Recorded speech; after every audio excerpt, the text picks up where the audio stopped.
জামাত ইসলামী তাদের দল থেকে গাজী নজরুল ইসলামকে বহিষ্কার করেছে, সাথে প্রশ্নও এসেছে কিছু সামনে। সবচেয়ে বড় প্রশ্ন, তার নামের আগে সংসদ সদস্য এই শব্দটা থাকবে কিনা, মানে তিনি সংসদ সদস্য হিসেবে থাকতে পারবেন কিনা। বর্তমান যে সংবিধান, সেখান থেকে আমরা কোনো উত্তর পাইনি। ওদিকে নৈতিক স্থলনের যে কথাটা বলা হচ্ছে, সেটা তো ফৌজদারি অপরাধ যদি হয় তাহলে তার জন্য 2 বছরের কারাদণ্ড হতে পারে। সেক্ষেত্রে গাজী নজরুল ইসলামের কি এই শাস্তি হবে কিনা? সবচেয়ে বড় কথা, দোষ কি শুধু গাজী নজরুল ইসলামের একার, নাকি যারা তড়িঘড়ি করে কাবিন বানিয়ে ধামাচাপা দেওয়ার একটা চেষ্টা করেছে তাদের বিরুদ্ধে কোনো ব্যবস্থা নেওয়া হবে কিনা? আমরা এই বিষয়গুলো নিয়ে কথা বলতে চাই। ঠিক এই মুহূর্তে আমার সঙ্গে আছেন কেন্দ্রীয় বিএনপির সহ আইন বিষয়ক সম্পাদক অ্যাডভোকেট জাকির হোসেন এবং সুপ্রিম কোর্টের আইনজীবী ব্যারিস্টার সাজ্জাদ আলী চৌধুরী, তিনিও আছেন। আপনার দুজনকে স্বাগত জানাচ্ছি, কৃতজ্ঞতা আমাকে সময়টা দেওয়ার জন্য। ব্যারিস্টার সাজ্জাদ আলী চৌধুরী, শুরুতে আপনার কাছে একটু আসি। আমরা আসলে যতটুকু জানার চেষ্টা করছিলাম আইনজ্ঞদের কাছ থেকে, আমরা জানতে পারলাম সাধারণত সংবিধানের যে 70 অনুচ্ছেদ রয়েছে সেখানে স্পষ্ট করা যে একজন মেম্বার অফ পার্লামেন্ট যদি নিজে পদত্যাগ করেন তাহলে সেটা আলাদা হতে পারে, অথবা তিনি যদি তার দলের বিপরীতে গিয়ে কোনো ভোট দেন সেক্ষেত্রে তার পদ বাতিল হতে পারে। কিন্তু দল বহিষ্কার করলে পদ যাবে কিনা মেম্বার অফ পার্লামেন্টে, তার কোনো সুস্পষ্ট ব্যাখ্যা আমাদের সংবিধানে নেই। সেক্ষেত্রে একটু আগে জামাত ইসলামের পক্ষ থেকে হামিদুর রহমান আজাদ 71 টেলিভিশনকে বলেছেন যে জামাত একটা সুযোগ দেবে তাকে পদত্যাগ করার, যদি তিনি পদত্যাগ না করেন তাহলে চিঠি দেবে নির্বাচন কমিশন এবং একই সঙ্গে স্পিকারকে, এবং তারা সেই সিদ্ধান্তটা নেবেন। কি বলবেন আসলে সাধারণত এই ক্ষেত্রে সলিউশনটা কি হয়? অতীতে তো আমরা দেখেছি দল থেকে বহিষ্কার করার পরও সংসদে থাকতে। ধন্যবাদ। আমি প্রথমে জামাতকে সাধুবাদ জানাতে চাই এই ক্ষেত্রে, কারণ জামাত একটি আদর্শিক সংগঠন হিসেবে নিজেকে সবসময় পরিচয় করে এবং সেই অনুযায়ী কাজ করার চেষ্টা করে। এক্ষেত্রে এই এমপি সাহেব যে কাজটি করেছেন সেটি অবশ্যই সমাজের চোখে ঘৃণিত এবং কোনোভাবেই গ্রহণযোগ্য নয়। জামাত এই ক্ষেত্রে যেটা একদিন পরে হলো, তারা তাকে যে এক্সপালশন করলো, এই ডিসিশনটা নিল, এটা অবশ্যই একটা ভালো ডিসিশন। কারণ হচ্ছে তারা যদি এটা নিতে ব্যর্থ হতো কোনো কারণে, তাহলে তাদের গ্রহণযোগ্যতা নিয়েই একটা বড় ধরনের প্রশ্ন উঠত।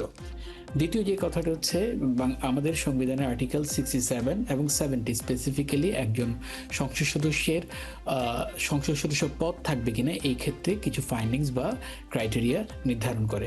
তার মধ্যে 67 স্পেসিফিক্যালি বলে যে নির্ধারিত সময় শপথ না নিলে, সংসদে অনুমতি ছাড়া 90 দিন যদি অনুপস্থিত থাকে সংসদে, বা সংসদ ভেঙে গেলে, অথবা আর্টিকেল 66(2)তে যে ডিসকোয়ালিফিকেশনগুলো আছে সেগুলো যদি হয়, অথবা আর্টিকেল 70তে কি বলেছে সেখানে হচ্ছে উনি যদি রাজনৈতিক দল থেকে পদত্যাগ করে অথবা সংসদে দলের বিরুদ্ধে ভোট দেয়। এই ক্ষেত্রে কোনোটাই কিন্তু গাজী সাহেবের ক্ষেত্রে অ্যাপ্লিকেবল না। কিন্তু যে ব্যাপারটা বড় কথা সেটা হচ্ছে, বাংলাদেশে কিন্তু এইরকম কিন্তু আগেও অনেকগুলো নজির আছে। যেমন ধরেন বিএনপির ক্ষেত্রে যেমন আবু হেনা নামে একজন এমপি ছিলেন, যিনি রাজশাহী দেখেছি অন্তত 6 জন আছে ইতিহাসে যারা আসলে টিকেছিলেন। তারপর হচ্ছে ধরেন এরপর হচ্ছে গোলাম রেজা নামে বিরোধী দলের ক্ষেত্রে যেটা হয়, জাতীয় পার্টির একজন এমপি যিনি সাতক্ষীরা 4-এর ছিলেন, তার ক্ষেত্রে সেম। গোলাম মোল্লা রনি, আব্দুল লতিফ সিদ্দিকী, ওনার ক্ষেত্রেও, এবং লাস্টে আমরা দেখি জাতীয় পার্টির মুশির রহমান রাঙার ক্ষেত্রেও সেম একটা ইস্যু। এর ডিফারেন্ট একটা ইস্যু ছিল, যেটা হচ্ছে বিএনপির আর 2জন এমপি, মেজর আব্দুল মান্নান এবং মাহিবি চৌধুরী, যারা দল থেকে রিজিগনেশন দিয়েছিলেন, কিন্তু সাবসিকুয়েন্টলি কোনোটার মধ্যে নৈতিক স্থলনের কোনো অভিযোগ ছিল কি? নৈতিক স্খলনটা তো প্রমাণিত হতে হবে। একটা দল কোনো জুডিশিয়াল অথরিটি না, তারা তো বেসিক্যালি হচ্ছে তাদের যে অথরিটি আছে সেটা হচ্ছে তারা দলীয় একটা হয়তো অনুসন্ধান করে তার বিরুদ্ধে ডিসিশন নিয়েছে, ইলেকশন কমিশনকে জানাবে। এখন ইলেকশন কমিশনের আইনের প্রায়োগিক ভিত্তি কি, সেটা হচ্ছে আরপিও 1972 অনুযায়ী ইলেকশন কমিশনের শুধুমাত্র জুরিসডিকশন হচ্ছে একজন প্রার্থীর নির্বাচন পরিচালনার ক্ষেত্রে একজন প্রার্থীর যে আচরণবিধি এইসব নিয়ন্ত্রণ করা। কিন্তু সাবসিকুয়েন্টলি আর একজন ইলেক্টেড যখন হয়ে যাবে, তার প্রার্থিতা বাতিল করার ইলেকশন কমিশনের সুযোগ তেমন একটা নাই। কিন্তু আর্টিকেল 67 এবং আর্টিকেল 70 বা 66(2)তে কোনো ভায়োলেশন হলে এই ক্ষেত্রে করতে পারে। কিন্তু এই ক্ষেত্রে গাজী সাহেবের যেহেতু কোনো ভায়োলেশন হয়নি, এই ক্ষেত্রে ওনার নিজ থেকে পদত্যাগ করা ছাড়া আর কোনো মানে ওনার সংসদ পরিষদ যাওয়ার বা সংসদ সদস্য পদ যাওয়ার কোনো সুযোগ নেই। তবে আচ্ছা, আমি এখানে ছোট করে একটা বিষয়টি পরিষ্কার করবেন, সেটা হচ্ছে নৈতিক স্থলন হয়েছে কিনা সেটা তদন্তটা আসলে কে করবে? মানে নির্বাচন কমিশনের কাছে চিঠি দিলে তারাই কি এটা করবে? না না, এটা অবশ্যই একটা অথরিটি, সেটা হচ্ছে অবশ্যই কোর্ট দ্বারা হতে হবে। তাহলে নির্বাচন কমিশন আসলে কি যাচাই করবে? যদি জামাত ইসলামের পক্ষ থেকে চিঠি দেওয়া হয় তারা কি যাচাই করবে? নির্বাচন কমিশনের কোনো যাচাই করার কোনো সুযোগ নাই। তাহলে জামাত ইসলাম কেন চিঠি দেবে তাদেরকে? তাদেরকে জানিয়ে দেবে, যেটা অন্যান্য সময়ও জানিয়ে দিয়েছিল। আমি যে 7টা উদাহরণ দিলাম, তার মানে গাজী নজরুল ইসলামের সংবিধানের মানে সংসদের যে প্রার্থিতা, সেখানে যে সদস্যতা, সেটা থাকবে কি থাকবে না সেই সিদ্ধান্ত আসলে নির্বাচন কমিশন নিতে পারে না, নিতে পারে না, স্পিকারও নিতে পারে না। স্পিকারের আগের যে ইস্যুগুলোতে ছিল, স্পিকারকে যখন জানানো হয়েছে তখন স্পিকার বেসিক্যালি আর্টিকেল 70 যেহেতু ভায়োলেশন হয়নি, আর্টিকেল 66 যেহেতু ভায়োলেশন হয়নি, তার মানে জামাত ইসলামের পক্ষ থেকে যে চিঠিটা দেওয়া হচ্ছে সেটা শুধুমাত্র জানানো, অবগত করানো, আনুষ্ঠানিকতা, বুঝতে পারছি, সিদ্ধান্তটা জানানো। আমি আরো কিছু বিষয়টা জানার চেষ্টা করবো ধাপে ধাপে। অ্যাডভোকেট জাকির হোসেন, আপনার কাছ থেকে একটু জানতে চাই, প্রথমত নৈতিক স্থলনের অভিযোগটা জামাতে ইসলামের পক্ষ থেকে এনে তারপর দল থেকে বহিষ্কার করা হয়েছে গাজী নজরুল ইসলামকে। প্রশ্ন হলো নৈতিক স্থলন হয়েছে কিনা, তারাও তো একটা তদন্তের প্রয়োজন। যদি সেই তদন্তটা হয় সেটা কারা করবে? সরকার স্বপ্রণোদিত হয়ে করতে পারে কিনা, জামাত ইসলামী নিজেদের মধ্যে থেকে সেটা করতে পারে কিনা? কারণ আমরা দেখতে পাচ্ছিলাম কিছুটা আইন ঘেটে যে সাধারণত এই ক্ষেত্রে অনন্য 2 বছরের কারাদণ্ড হতে পারে। আপনি কি দেখছেন আসলে? ধন্যবাদ আপনাকে, ধন্যবাদ সব আলোচক যিনি আছেন তাকে। বিষয়টি হলে আসলে ধরেন আমি মনে করি জামাত ইসলাম ওনাকে এইভাবে সরাসরি বহিষ্কার না করে ওনাকে নোটিশ দিতে পারতেন। কারণ একটা সামাজিক যোগাযোগ মাধ্যম আসলে অনেক বিষয়ে, আজকে বিকেল ও দুপুরবেলা আমরা এই নিয়ে কথা বলেছিলাম, আমার চেম্বারে আমার কলিগ বলেছিল যে ওনাকে এখনো কেন বহিষ্কার করা হচ্ছে না। আমি বলতেছিলাম যে বিষয়টা কি এআই কিনা দেখতে হবে, আসলে বিষয়গুলি জাস্টিফাই করার বিষয় থাকে। আর সেকেন্ড হলে আসলে এই বিষয়টি যেহেতু জামাত ইসলাম তাদের জরুরি নির্বাহী পরিষদে তারা মিটিং করেছিল এবং সেই হিসাবে নৈতিক স্খলনের জনিত কারণে ওনাকে বহিষ্কার করেছেন, এটা তারা করতে পারেন। তবে এটা যদি উনি আইনের শরণাপন্ন হন, আমার মনে হয় বিষয়টা উনি সেটা করতে পারেন কিনা সেটা ওটা সিদ্ধান্ত উনার। কিন্তু আমি মনে করি যে এইভাবে একজন মানুষকে বহিষ্কার করা, একজন সংসদ সদস্য উনি বহিষ্কার করা আইনগতভাবে যায় কিনা এটা প্রশ্নবোধক একটা বিষয় আছে। তবে এক্ষেত্রে জামাত ইসলামের নিজস্ব যে নীতি নৈতিকতা পরিকাঠামো আছে সেগুলো তারা মিলিয়ে দেখেছেন, তারপর তাদেরকে বহিষ্কার করা হয়েছে। জি, এখানে বহিষ্কার করাটা যদি বহিষ্কার যেহেতু হয়েছিল, সেখানে আমাদের সংবিধান কিন্তু পরিষ্কারভাবে বলা আছে, এখানে সংবিধানের 70 অনুচ্ছেদ 70 এবং 66 এর 4 এর মধ্যে কিন্তু পরিষ্কারভাবে বলা আছে যদি এই ধরনের কোনো অবস্থান বিতর্ক তৈরি হয়, সেক্ষেত্রে পরিষ্কারভাবে বলা আছে 4 ধারার মধ্যে 64 এর 4 এর মধ্যে বলা আছে, সেই ক্ষেত্রে সংবিধানের 70 অনুচ্ছেদ এবং এই যে 66 এর 4 সেখানের মধ্যে যদি অযোগ্য হবেন কিনা সেই সম্পর্কে কোনো যদি বিতর্ক তৈরি হয়, এখানে কোনো ডিবেট যদি আসে, সেক্ষেত্রে কমপ্লিটলি একটা election commission which will be decided by the election commission, এবং তারা এটা সিদ্ধান্ত নিতে পারবেন। এবং এখানে ইংলিশে বলা আছে রেফারেন্স শ্যাল বি ফাইনাল, নির্বাচন কমিশন যে সিদ্ধান্ত নেবেন সেটা অবশ্যই ফাইনাল হবে। আপনারা দুজনই আসলে আইনের মানুষ, কিন্তু দুজনের এই জায়গাটাতে এসে মিলছে না তথ্যটা। মানে আপনি বলছেন কমিশন সিদ্ধান্ত নিতে পারে, কিন্তু সাজ্জাদ আলী চৌধুরী বলছেন সেটা পারে না। স্পেসিফিক্যালি আমাদের সংবিধানের 66 এর 4 এ বলা আছে, আচ্ছা, if any dispute arise as to whether the member of parliament, এখানে যে কোনো ডিসপিউট যদি অ্যারাইজ করে সেক্ষেত্রে দুইটা বিষয় এখানে আছে। এখানে বাংলাতে বলা আছে আসন যদি শূন্য হবে কিনা, এই যে উনার এটা যেহেতু সত্যটা এখানে পড়ে না, সত্যের মধ্যে হইলো উনি দল থেকে পদত্যাগ করবেন, আর যদি বিপক্ষে ভোট দেন সেটা এখানে নাই। কিন্তু 4 এর মধ্যে বলা আছে সে সম্পর্কে আসন শূন্য হবে কি হবে না এই বিষয়টা সম্পূর্ণভাবে বিতর্ক দেখা দিলে শুনানি ও নিষ্পত্তির জন্য প্রশ্নটি নির্বাচন কমিশনের নিকট প্রেরিত হইবে এবং এখানে সংসদ প্রেরণ করবেন তাকে। শুনানি মানে যারা শুনানি করবে তারা আসলে কারা? আসলে শুনানির জন্য বিষয়টি সংসদ যদি পাঠিয়ে দেয়, যেহেতু এখানে জামাত ইসলাম তাকে বহিষ্কার করেছেন, তারা চিঠি দিবে সংসদে, উনি চিঠি পাবেন এবং এটা নির্বাচন কমিশন সিদ্ধান্ত নেবেন। এইটা নির্বাচন কমিশন সংবিধানের আলোকে সিদ্ধান্ত নিয়ে তাকে রাখতে পারেন, তাকে বাতিল করতে পারেন, এই ক্ষমতা নির্বাচন কমিশনের আছে। তবে বিষয়টি যেহেতু এখানের মধ্যে সরাসরি ভাবে একজনকে বহিষ্কার করা হয়েছিল, সেই হিসাবে এটা উনি আইনগত অধিকার নিতে পারেন বলে আমি মনে করি ব্যক্তিগতভাবে। আচ্ছা, আর পাশাপাশি আসলেই পুরো ঘটনাটার মধ্যে নৈতিক স্থলনের কোনো অভিযোগ আছে কিনা সেটার জন্য তদন্ত চলতে পারে কিনা? রাইট, অবশ্যই। এবং একটা বিষয় কি আমরা তো এখন দেখতে পাচ্ছি বিভিন্ন সময় আসলে ধরেন আজকে যেভাবে বিভিন্ন এআই দিয়ে বিভিন্ন ধরনের প্রোগ্রাম করা না, হচ্ছে। এখানে আপনার কনফিউশনটা আমি দূর করি। অ্যাডভোকেট জাকির হোসেন, যখন এই ভিডিওটা প্রকাশ হয় আমরা নিজেরা একটা ফ্যাক্ট চেকিং শো আয়োজন করি। প্রতিদিন আমরা সেখানে ফ্যাক্ট চেকগুলো তুলে ধরি, সঠিক তথ্য তুলে ধরি, এবং সেখানে আমরা বলছিলাম এটা আসল ভিডিও যেটাকে এআই বলে চালানোর একটা চেষ্টা হয়েছিল। অন্তত 6টা পোস্ট দেওয়া হয়েছিল যেটা এআই ভিডিও প্রমাণ করার জন্য, কিন্তু দিন শেষে এটা আসল ভিডিও। এবং পরবর্তীতে কাবিন নিয়ে যেটা হয়েছে সেটাও আমরা দেখেছি যে কাবিনটা আসলে পেছনের ডেট দিয়ে পূরণ করে তারপর সিগনেচার করতে হয়েছিল।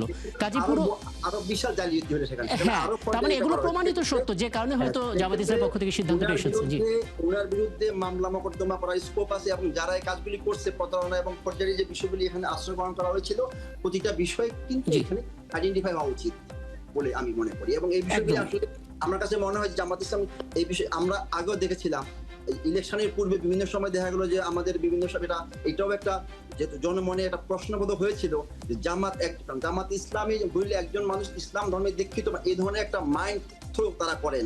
সেই কারণে ইলেকশনের পূর্বে আমরা দেখেছিলাম যে বিএসপির টিকিট বিক্রয় একটা বিষয় পরিচালনা হয়েছিল সেখানের মধ্যে।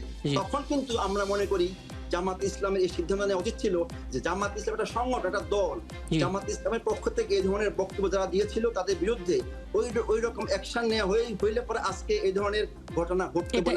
এটা একটা খুব ভালো একটা পয়েন্ট বলেছেন, আপনাকে ধন্যবাদ। কারণ এই পয়েন্টটা নিয়ে আমি ব্যস্ত সাজেদুল চৌধুরীর কাছে আসতাম।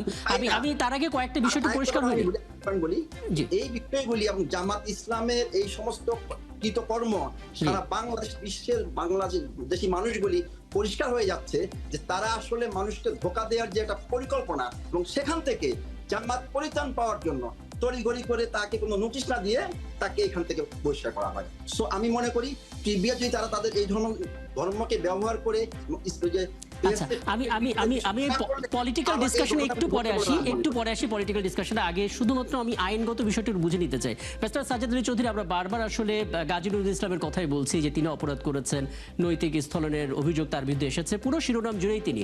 কিন্তু খেয়াল করে দেখুন অনেকগুলো চরিত্র আমরা এখানে খুঁজে পাচ্ছি যারা কখনোই দায় এড়াতে পারেন না। প্রথমত একটা কাবিনকে ব্যাকডেটে নিয়ে যাওয়া, পুরো ঘটনা ধামাচাপা কখনো একজনের পক্ষে সম্ভব না। আমরা দেখতে পাচ্ছি যে মেয়েকে নিয়ে অভিযোগ উঠেছে, মানে যার সাথে জড়িয়ে অভিযোগ উঠেছে তার বাবাও কিন্তু ভিডিও বার্তা দিয়েছেন, একবার এক মন্তব্য করেছেন। তার প্রথম স্ত্রীর দিক থেকেও কিছু বক্তব্য এসেছে যেটা আমরা একবার এক মন্তব্য হিসেবেও পাচ্ছি। মানে এই সমস্ত বিষয়গুলো তো বিবেচনা আসা উচিত, মানে শুধু কেন গাজী নজরুল ইসলামের কথাই আমরা বলছি। ধন্যবাদ। আমি যদি ফর আর্গুমেন্ট সেক ধরে নেই এটা মিথ্যাও, আমি তারপর মনে করি ওনাকে স্যাক করাটা প্রপার ডিসিশন। কারণ যে দল নৈতিকতার কথা বলে, যে দল ইসলামের কথা বলে, সেই দল এরকম যে কোনো স্টিগমা ওঠার সাথে সাথেই আমি মনে করি এই ডিসিশন নেওয়া উচিত। কারণ এই দলের মূল উপাদান বা মূল যে ইস্যু সেটা হচ্ছে তাদের নৈতিক চরিত্র বা মৌলিক মানবীয় গুণাবলী। এগুলোর মধ্যে যখন কারো ছেদ পড়ে তখন তাদেরকে নিয়ে দলটা সামনের দিকে এগোনোটা খুব টাফ এবং অনেক প্রশ্নের উত্থাপন হতে পারে। এক্ষেত্রে আপনি যেটা বলছেন কাবিনের ডেট পরে দেওয়া বা ব্যাক ডেটে সাইন করা, মেয়েটার ইস্যু, তার প্রথম স্ত্রী ইস্যু, এগুলো আসলে সবগুলো আসলে উপযোগ্য অনেকগুলো ইস্যু তৈরি করা হয়েছে তারই প্রশ্নবিদ্ধ করার জন্য, অথবা এটাকে হয় কিছু ক্ষেত্রে তার পক্ষে নেওয়ার জন্য অথবা কিছু ক্ষেত্রে তার বিপক্ষে নেওয়ার জন্য। কিন্তু আমি মনে করি এগুলো হচ্ছে এখন এই মূল ইস্যু হচ্ছে ওনাকে ওখানকার জনসাধারণ বেসিক্যালি এখন আর প্রপারভাবে নিবে না।